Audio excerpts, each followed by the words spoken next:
Praise the Lord. Ave Maria. Thank you for persisting with us in this journey that we have embarked to rediscover joy and live joy every day of our life.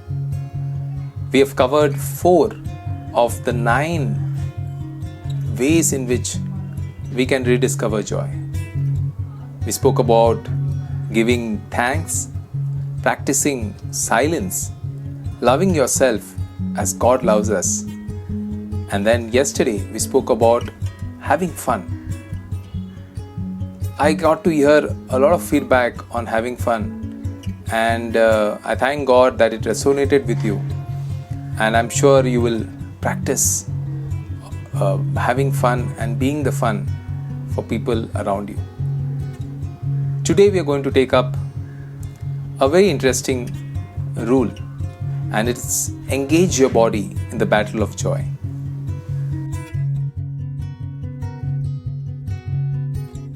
Some of you at least would feel that I'm too spiritual for this. But we aren't pure spirit. We are body and spirit. Your body has a lot to do with your pursuit of joy because it's a big part of who and what you are. Let's dive into exactly what it means to engage your body in the battle for joy and look for few simple ways to do it.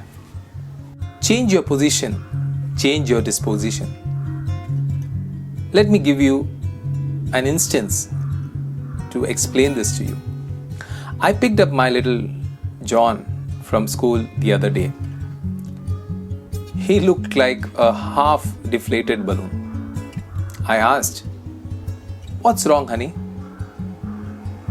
"No one wants to play with me on the playground today," he said. With only half the air left in his voice, he continued, "I think it's because I am..." No. You stop right there," I said. "There's nothing wrong with you. Don't start believing there's something wrong with you because kids don't play with you today. You are a blessing. You are funny. You know how to love people. Anyone would be lucky to be friend with you." I could see him start to slightly reinflate. "You know what else?" I said. "Your Heavenly Father looks down on you and smiles. He sets galaxy in motions and puts stars in the night sky for you. He loves you so much.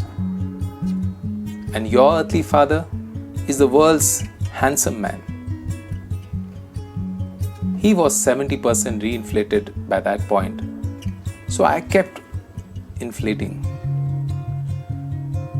"I need to see your smile." He lit up. "Now I need you to straighten your back and breathe in. You hold your head high, and when you walk on the ground tomorrow, I want you to do this. Tell yourself that you are a blessing. And instead of wondering who will play with me, I want you to look for a little boy who is desperately looking for someone to play with. I want you to play with that little boy. I want you to be a blessing because that's what you are." I need to repeat that message for my son to you right now.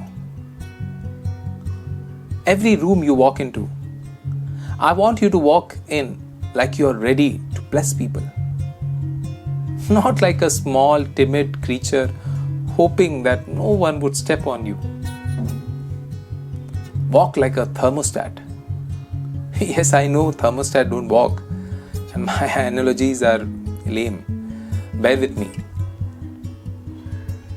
You don't respond to temperature of a room. That's what thermometers do, right? You be a thermostat. You set the temperature of the room. Put a smile on. Back straight, shoulder back, chest out. You are there to bless. Your Heavenly Father is a King of the universe. You're the apple of His eyes. That makes you royalty. A king's favorite son or most beloved daughter. Do you believe it? If you don't, look at the cross. Think about what the King of Kings did for you.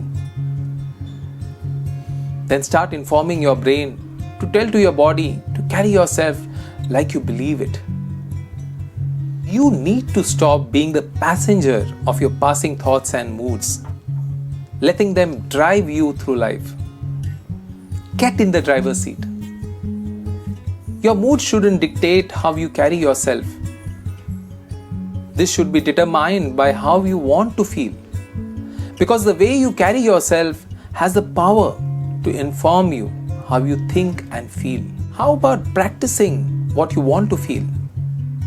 Fake it till you make it. I once heard that Saint Mother Teresa said, if you want to love God, act like you love God. The same applies to your joy and confidence and the way you carry yourself. Yes, your position expresses your disposition, but it doesn't have to be that way. Your position can form your disposition. Remember, God didn't create you to be pure spirit. You need to engage all that you have in your battle for joy. The second way you can use your body is by smiling more. Pope Francis, in his usual style, criticized all non-smiling Christians in a homily, using a phrase that translates literally as face of pickled pepper to describe their appearance. He then drove home the importance of smiling in Christian witness. People should see that we actually believe the best news in human history by simply looking at our face. In short, He is risen. Tell your face. If you believe the best news in human history, it should shine on our faces. Not if we feel it, because we believe it. And also, because smile isn't only expression of joy, it is the source of joy. For a glad heart makes a cheerful countenance. Proverbs 15:13. And science has shown that the converse is also true. A cheerful face makes a joyful heart. Simply, that is the reason why Saint Mother Teresa once told, we shall never know all the good that a simple smile can do. And we are beginning to find it out. Another mighty way to engage your body in the battle of joy is exercise. I am not saying that exercise is enjoyable. For most of us, it isn't. Nothing feels worse than being mid-session of a cardio workout. But nothing feels better than that finished workout. Exercise is powerful, plain and simple. Now we come to the how to do section. So here is my practical tips. First, go ahead and smile. This isn't too complicated, but you have to be intentional about doing it. When you greet someone, be intentional about smiling.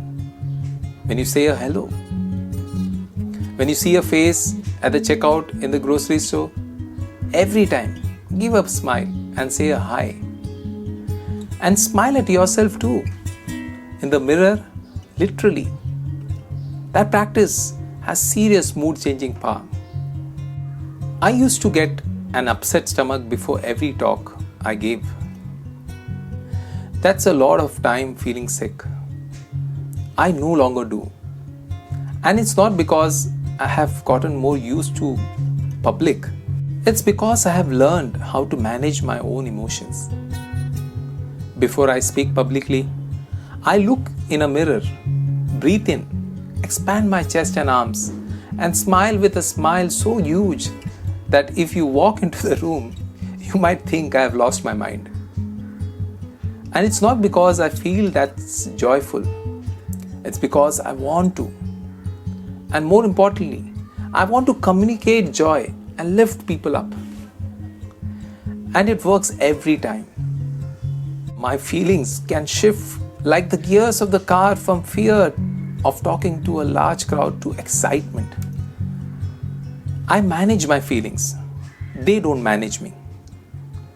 And a simple smile helps me to do that.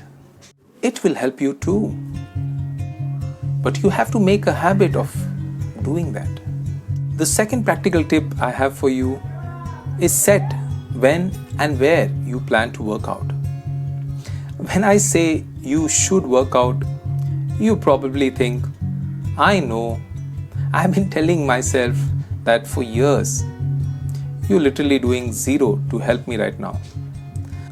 But maybe you need a bit more than telling yourself in a vague term that you should exercise more.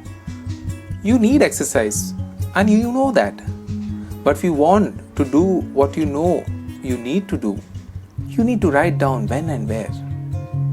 And you need to stop dialoguing with yourself about why you don't want to do workout. That's irrelevant. Remember, not all of your thoughts and feelings get a vote.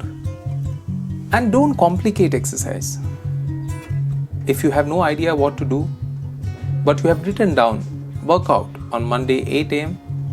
in your planner, put some shots on 8 a.m. and do the jumping jacks until you want to pass out. It will probably take you 5 minutes. Then 2 days later at 8 a.m., you will do 3 minutes of jumping jacks. And I guarantee that you will get stronger. It's how body works. But more importantly, you will get happier. There is no need to complicate exercise unless it's fun for you to do so. If you want your workouts to make you more energetic and joyful, be sure to remind yourself about the motive before you start working out. Practical tip is sleep. Sometimes when you feel a general angst about life, instead of panicking about your state and relooking at everything, you might need to change. You just need a good nap. It's really amazing how many problems we could avoid if we would have just slept like we need to. It seems like half of the problem we see in the typical teenagers that cause society millions in mental health care, behavioral problems at school and home, the dermatological problems could have been solved if teens stopped stimulating their brains by scrolling on their phones at the bedtime, shut down the light off, and slept like they needed to. We tend to look for such expensive and complicated solutions to such simple problems. And this obviously doesn't just apply to teens, but for everyone. If you want to be healthy and happy, you can't sacrifice your sleep. I will never forget a homily I heard in my college. The priest said, "Sleep is a weapon. If you want to fight for your joy, be sure that you use it."